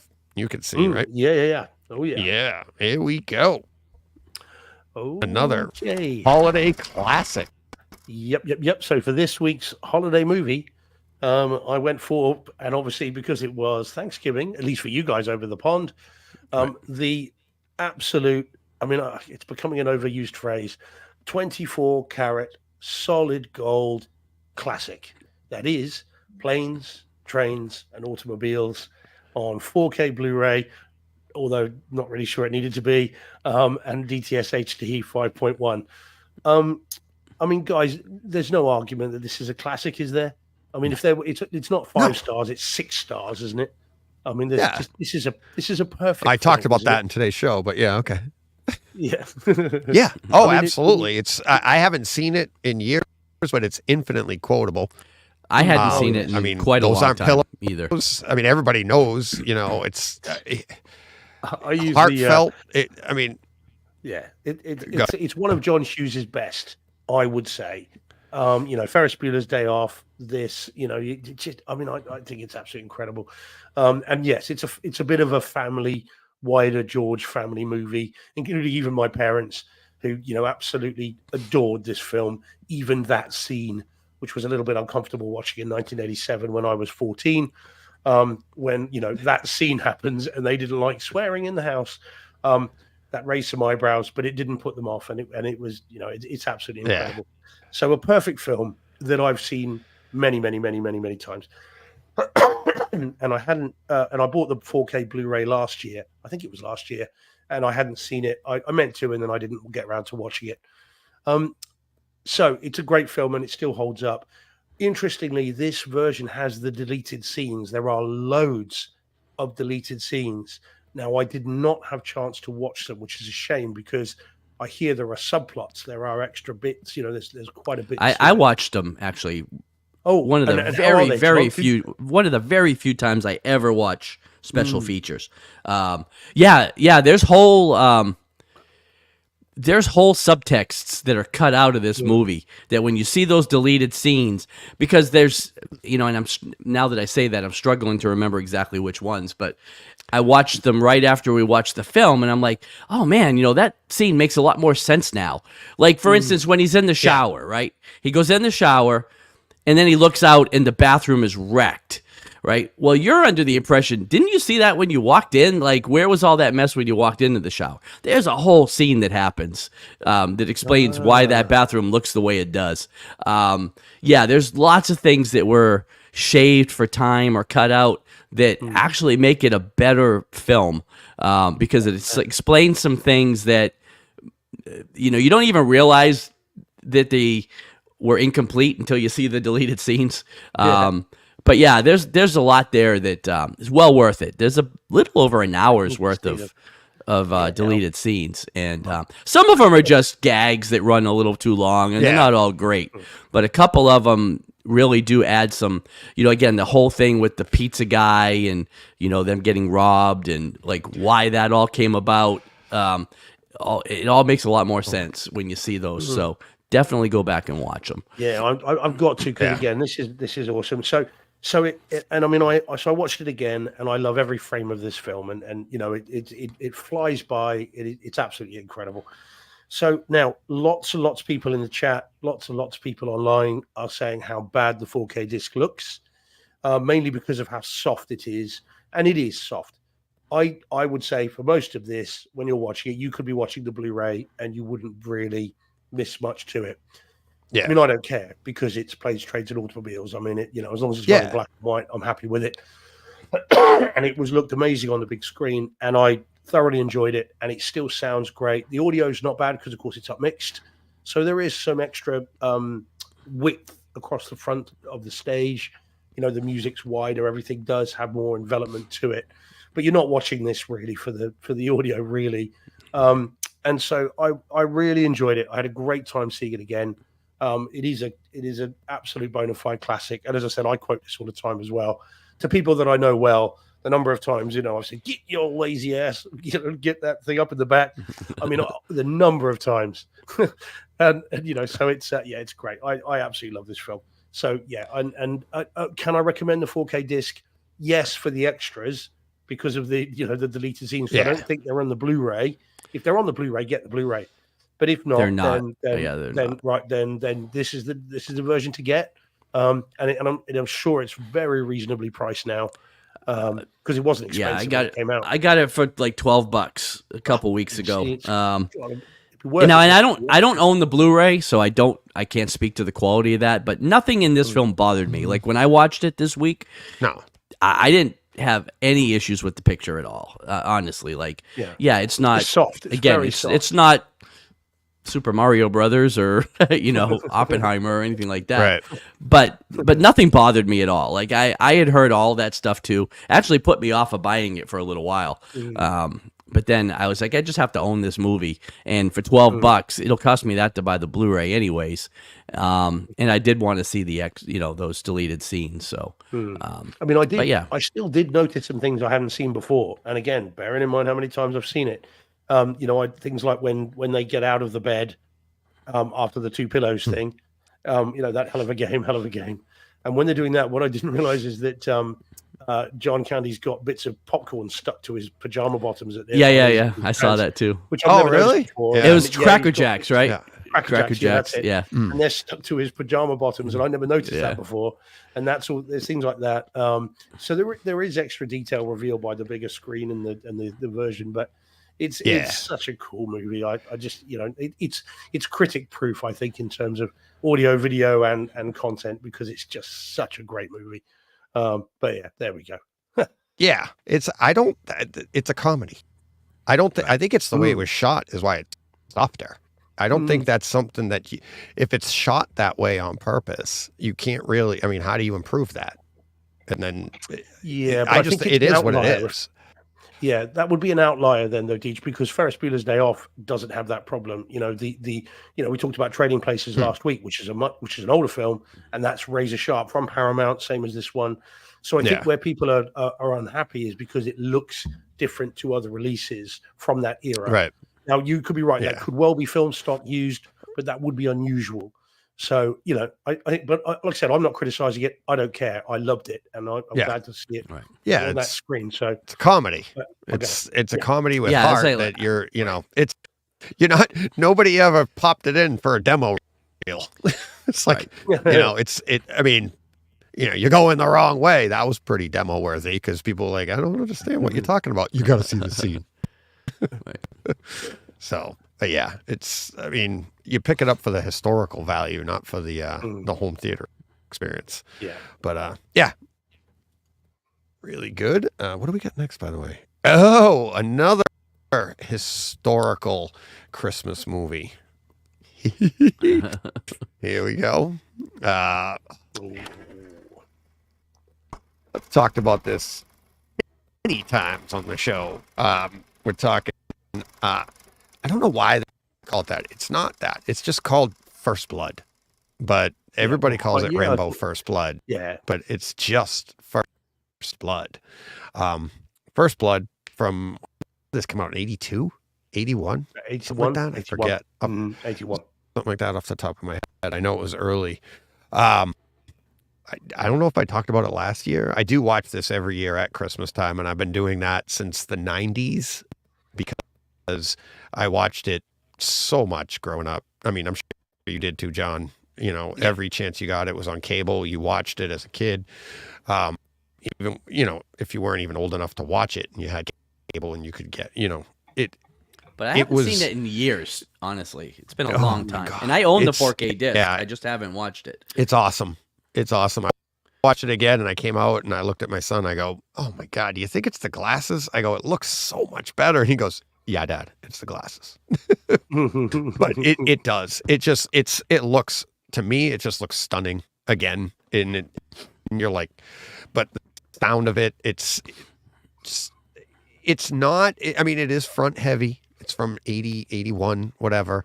But there was a scene that I did write down, and it's at 34 minutes, 15 seconds. And our buddy Carl Ellsworth will like it. This one, the thunder from the front, but it rolls a couple of times. So if I remember correctly, 34:15, they're kind of like going through the forest and they're looking for him, but the storm's coming in, and you can hear the thunder, and it starts at the front left of the room, and then it like kind of rolls to the right and then back to the rear.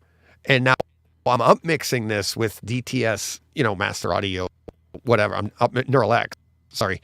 And I'm like, man, I had to replay it. I was like, that was a great Atmos effect from a movie from like 81, and that's, I don't know if that's what they intended, but it sounded really, really good. And it's little things like that. But I thought the picture was really good. And what I noticed this year on this viewing, and I've had updates with my Lumagen. I've tweaked a few things here and there. But that scene when they're trying to hunt him down early on in the forest, that scene has historically been very milky to me, and very, very, because it's a very dark scene, right? But then you see their white hats, which always cracked me up even as a kid. Like, and I thought it was funny that Brian Dennehy's character Teasel, he has a Purple Heart. I don't know what the other two medals are in his office. So he has served. He's got 3 medals, one of them being a Purple Heart. You'd think he would have known to take his hat off when you're hunting through the woods for somebody who they're like, he's hunting us. And they're walking through with these white hats on to be like, okay, I get the story part of it. They're supposed to be the good guys. They're really not, but they're wearing the white hats. And so, but the detail in their hats was really nice this time around. I'm just like, you could see they got like the cellophane over them because the rain's coming, so they have the plastic over it, and I could see the wrinkles in the plastic, the detail in that.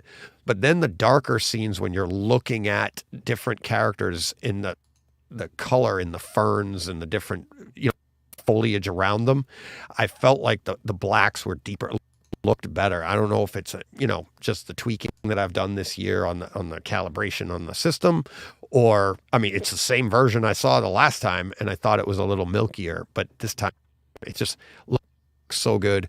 That scene with the guy that gets the punji sticks in the legs and they pull back on that again, like I talked about last week with the glasses, and it's like they're out of focus because they're focused on the characters, one of them being Dennehy.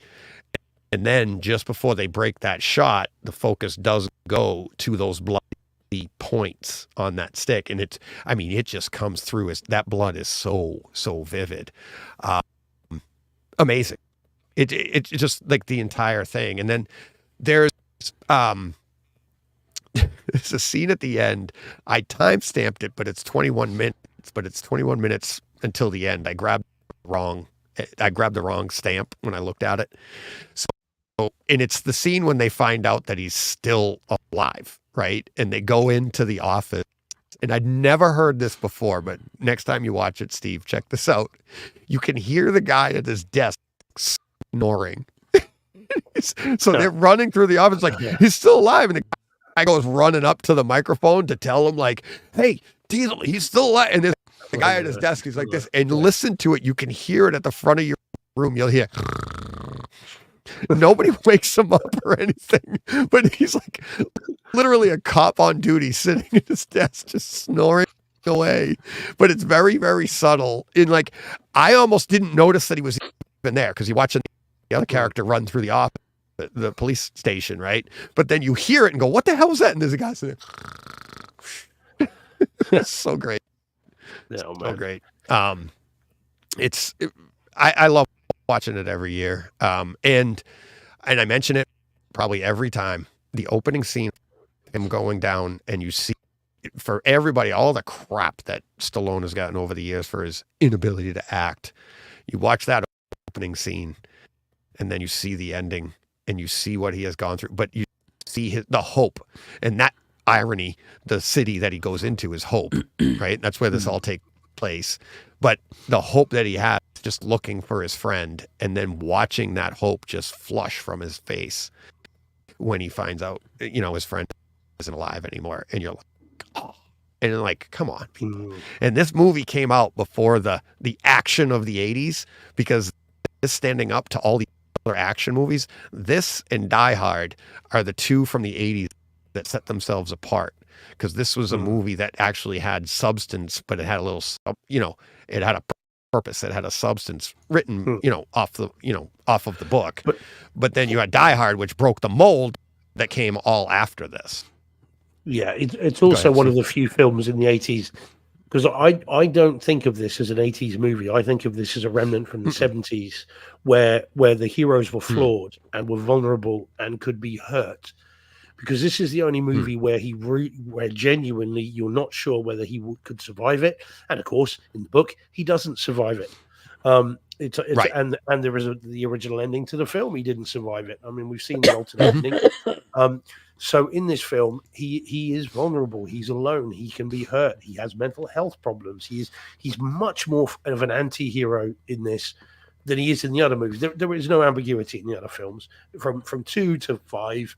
He is an unstoppable, all-American killing machine. He's a character. In this, right. Well, indeed. It's a comic book, from then on. But this film is apart from that.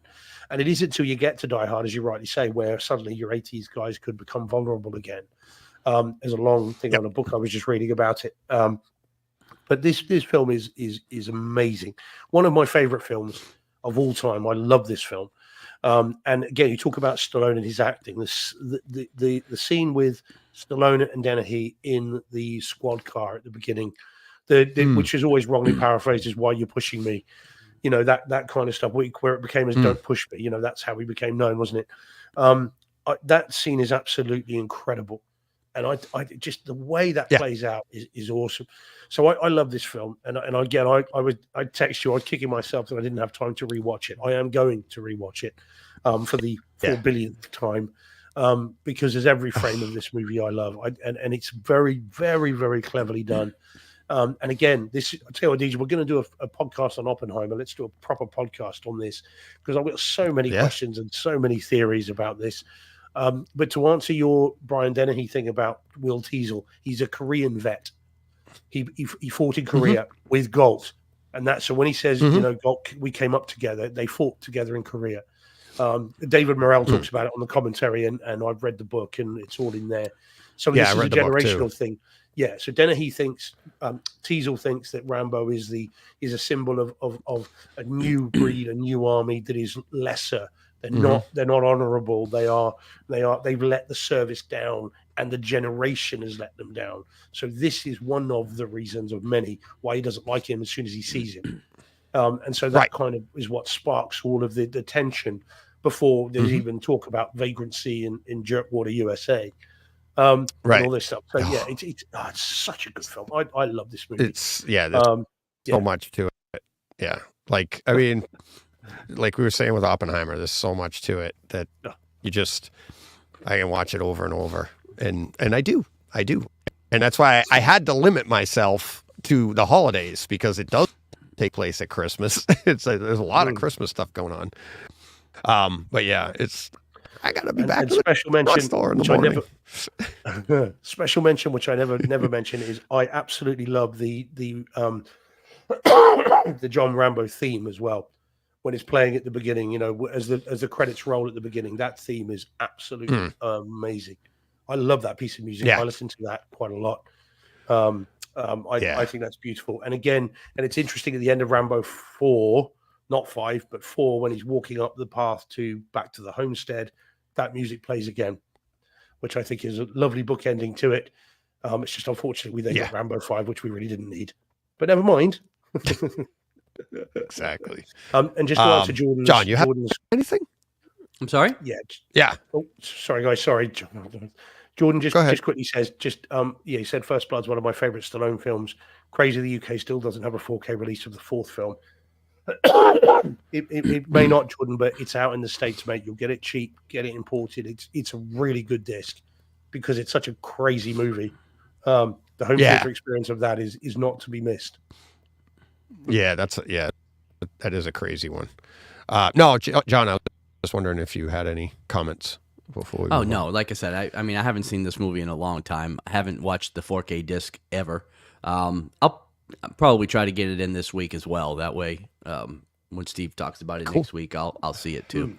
Because like I said, I've owned it for a long time. I just haven't had a chance to watch it.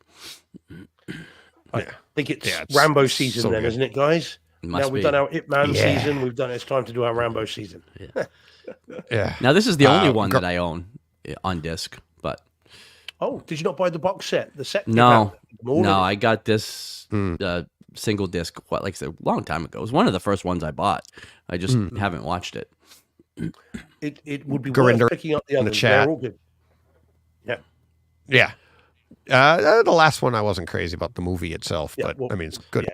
Home theater wise, but Gurinder in the chat, we should get our home theater systems and our vision and hearing calibrated. LOL. Yeah. Yes, absolutely. But it was fun for me, as I talked about last week in my tweak of the week for getting the glasses and stuff. It was a nice upgrade, really nice upgrade. All right, John, you ready for this one? Here we go. Let me pull it to the stage. That's what they call it. All the light we cannot see. Yeah, all the light we cannot see. So this was on Netflix. It's a limited series on Netflix. I think it was only 4 episodes. Again, it's been about 3 weeks since I watched this now, so it might have been 5. But it's pretty tight. Like it's like a movie. It really is just a movie broken down into 4 episodes. This Dolby Atmos, Dolby Vision. This was a gem, I thought. Like, I really enjoyed this show.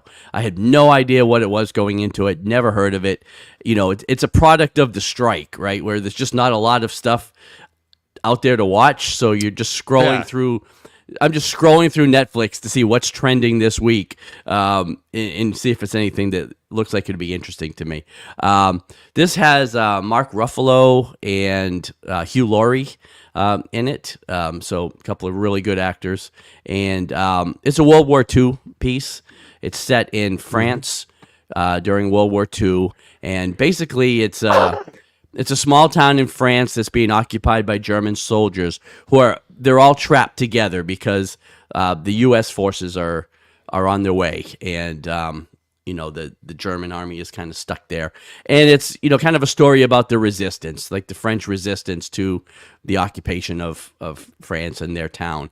But it's really, really good. Like I liked it a lot, and it kicks. Like the Atmos on this is awesome. I've heard. First, again, it's streaming, but this, again, it's a World War II, so you've got planes, you've got bombings, you've got explosions, guns, all that stuff, and it really, really hits. Like the Atmos on this is excellent.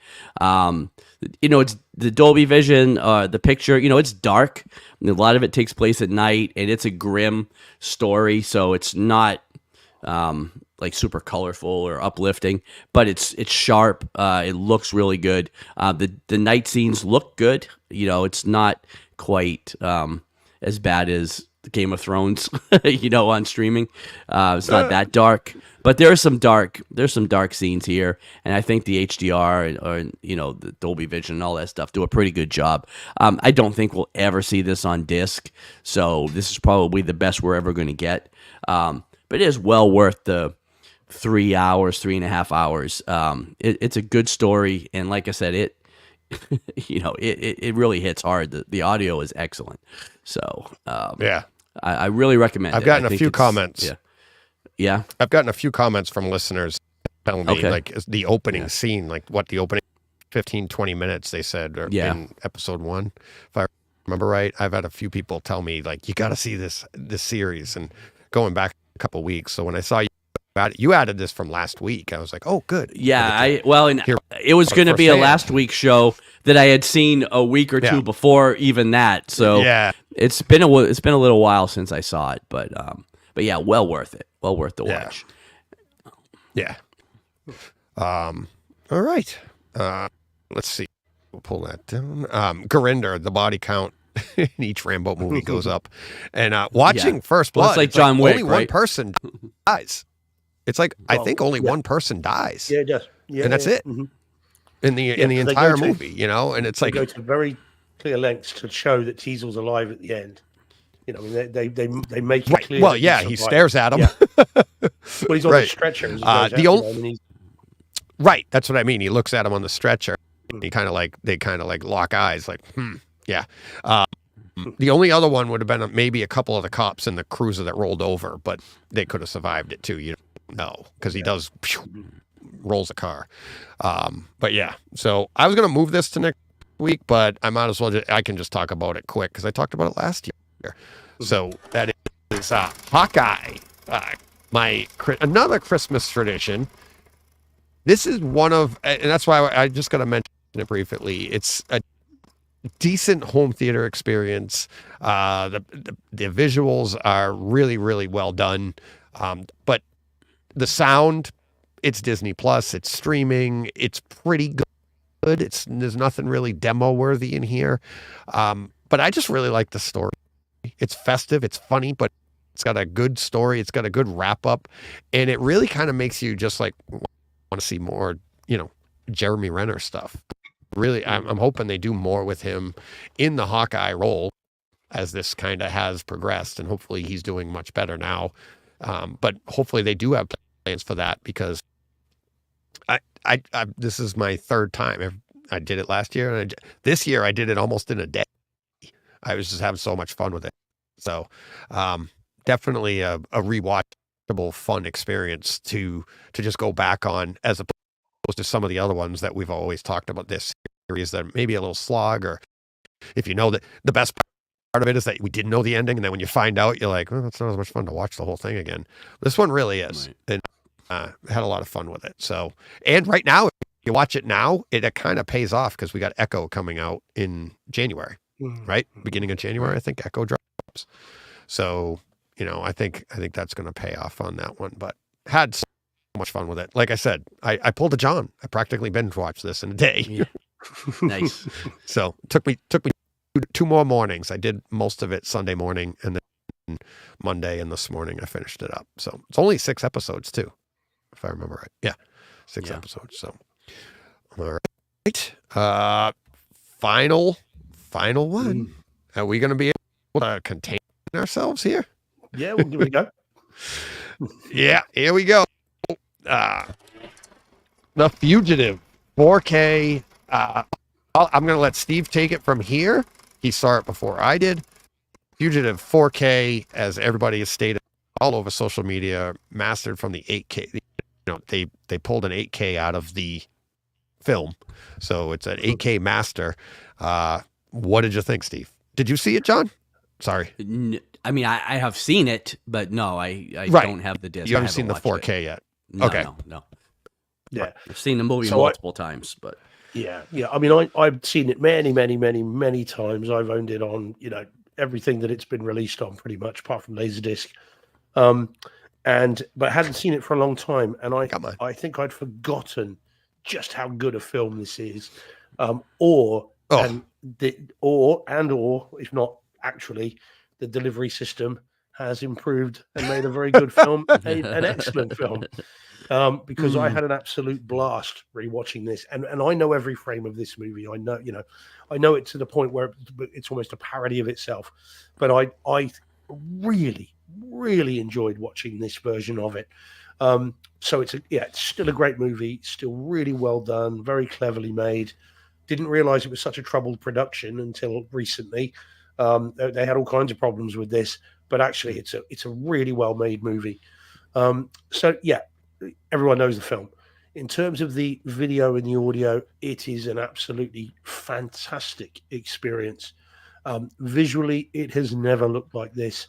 The opening credits, that sound at the front left of your room, boom, you're like, oh wow, awesome. Sorry, go ahead. Yeah, sorry, I'm coming on to the sound. yeah. I was just gonna say it. But the video is really, really nice. And you talk about the opening, the opening interrogation scene where you've got Ford in his tuxedo with the blood on his cuffs, and he's got his beard and he's sort of stroking his beard, and you've got the cops around the table. That looks absolutely stunning. It's really, really, really well done. The white of the tuxedo, the black of the shirt, the black of the tuxedo, the red of the blood. You can see the pores on his face. There is grain because it is shot in film, but it's well done. It's not obtrusive. It's not overly problematic. And it carries on through the film. And of course, it's quite a desaturated movie for most of the runtime because, of course, it's shot in wintertime in Chicago. It's supposed to be cold and the exteriors are. So it is quite desaturated. We lost John. But it still is beautiful. It looks really, really good, and every bit as good as you can hope it would look, bearing in mind its age and again even its budget. And then the audio and how it is in Dolby Atmos, and I think we're very lucky to get it in that. I'm amazed that they took the time to do it, and I don't think they've just put this through a filter, because it sounds very nice indeed. And even down to, funny enough, that particular scene there, when they go into the underground tunnels in the dam, you can hear the water dripping right above you, and you can hear water rushing around, and it genuinely feels like you are right there. Sorry, excuse me, guys. So you can hear the water dripping and running down the walls. You can hear it surrounded there, the echoes of their footsteps and all this kind of stuff. It was fantastic. And obviously that scene with the crashing of the train is awesome and sounds every bit as good as it always did. It used to be a demo scene, and maybe not quite up to some of the more modern stuff, but still very, very good indeed. And the soundtrack perfectly complements the movie. So I was very pleased with this disc. What did you think, Deej? Yeah, I grabbed it. I got it upgraded on Kaleidoscape, and I think I don't know what it was, $9 or whatever, just to upgrade it. And it is. I was hoping that it was going to be as stunning as it was, and it was. I mean, visually, it is so good at times that, like you said, there is some grain in there. The stairwell chase scene, you can see, but and what made me think of it there is I'm like, I'm wondering if it's like you got to use, and John would know this, Paul would know this, but it's like you've got to use certain cameras for an action scene like that when you're but the stairwell is poorly lit. You can't, the studio's not going to come in and light that entire stairwell. So that's, I think, is going to, kind of not, it's going to inhibit a crystal clear shot, because you can see right when they come into the hallway area how well lit that is. And there is a scene when Tommy Lee Jones comes out of the stairwell and he's looking around, and just look at the difference in clarity, and the grain just like literally just disappears, and the clarity that you get of him and the close-ups of his face. And I mean, Tommy Lee Jones at this time, young guy, but he still has that very distinguished face, very distinguishable face, I should say. Yeah. And it's just, I mean, he just looks, I mean, in him in this movie, to me, you can't know, there's no enhancing Tommy Lee Jones with the delivery system, because Tommy Lee Jones and his sarcasm, his delivery of everything, his timing is just so good that he's, I mean, I was just waiting for the line when he goes, and don't let them give you any crap about your bun. Goes, your ponytail either. Yeah. Your ponytail or whatever. And it's just, we're smart guys. What are you talking about? We're smart guys too. What do you, hey, look at leg irons without any legs in them. It's like, he is awesome. And it's like, but the home theater experience, like you said, it's funny you mentioned the train. That was Laserdisc demo material. And to point, and we've been talking about this on Twitter too, is like how much better, like, oh well, the audio back then was some, no, because it's what we're used to today, and the depth and detail that we get, it's just not there. It was just never recorded, right? They'd have to go through and actually remaster that entire thing, put in brand new audio if you're going to bring that audio up. But I don't want them to, because I love that's the best it's going to sound. And it did. It sounded great, but it just didn't have the bottom end and the detail and the highs that you would get in a cut from today. But it's still it's a great scene. I mean, that was a special feature, watching stuff like that on how they did that scene when he jumps off the train, and it's like, or jumps off the bus. And I mean, it's so well done. So well done. It is. Definitely. It's an awesome release. Just another, like, it's a must own as a home theater fan, because if you weren't around when this came out on disc or Laserdisc back then, this is what it was like. And now you have a great replica of the difference of what we can do today, what they did back then, how good this is. So much to it. And it is a great story too. It's a fun, you go through it. It's scary because you're like, could this happen to me? It's like, well, the only thing I would like to see is, I'd like to see the story continue 2 weeks later, where we get to the court where all charges are dropped and the appeal is successful and the murder charge is quashed. But then he's immediately arrested and tried for theft, impersonating a doctor, grand theft auto, possession of a firearm, threatening a federal official with his own gun. He'd probably end up with longer in prison than he would have got if he just had taken the murder charge. But anyway, he had death penalty. Yeah, well, he had the death penalty. He was on death row. So if you he was on death row. Marshal, but if you threaten a federal marshal with his own gun, are you not at risk of that anyway? Yeah, that's what made the story work so well. It's like, I mean, they're like, just turn yourself, like when he first calls his lawyer, just turn yourself in. Why? They're going to kill me. You're on death row and the bus turns over. I'm running too. Come on. It's like, I'm on death row. What do I got to lose? What the bus turns over and I turn myself in and they're going to tell me, oh, okay, now we're not going to kill you now. Yeah, the true ending of this movie is that Richard Kimball goes to the gas chamber for something he did do rather than stuff he didn't. So that's all fine. Yeah. So. Happy. Bright side. Yep. Hashtag bright side. That's a great disc. Yeah. It's a great disc and a great film. Yeah, absolutely. It was a series, wasn't it? A TV series out of the 50s or 60s. Yeah, it was a TV series, and they made it into a 2+ hour feature film. So look at that. History went backwards there. Now they're doing everything series. Back then, they took series and made a movie out of it. Well, look at Mission Impossible. Same thing. Yeah, exactly. Yeah, yeah. I mean, if you want an example of a TV show being made into a successful movie franchise, then there's your example there, isn't it? The best part is they'll make The Fugitive and Mission Impossible into a series now, and all the kids will be like, "This is a great idea." Netflix, come for me. Yeah, how come Netflix isn't doing this? So, all right, that's it, right? Yeah. We made it. We're a little over there, Steve. I know you got to get going. No. To be fair, it's bang on 2 hours. Look at the live timing. Look, 1 hour 59. Yeah, because we started a little late. But we're a little over your bedtime. Pleased, I made it. Yeah. I know. I told you would. Once you get going, how do you stop? Would I drop? All right. Right. Exactly.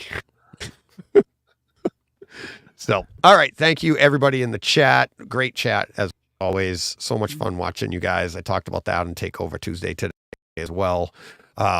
Just pretty funny. Like when I was on, I'll talk about it later. If you're go and listen to it, I don't want to keep Steve up any later than I have to. Thank you to everybody and all the patrons. Thank you for your support. Thank you to everybody for all the support. Keep talking about us. Keep telling us. That's why it's growing. And we're going to have another ton of movies to talk about next week too. I might even watch First Blood again. I mean, if you two are going to do it, why not? That's a tight one too. Isn't that only like an hour 40? It's not that long. I think it's 90, isn't it? Or isn't it 80, 87? It's really, really short. Yeah, it's not a long film. It's so good.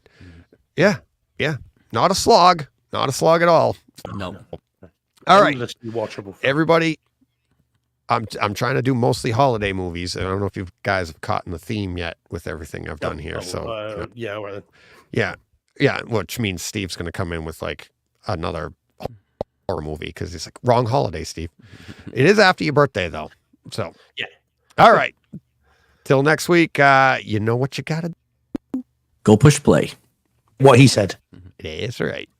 Oh, now see where did it go? Where's that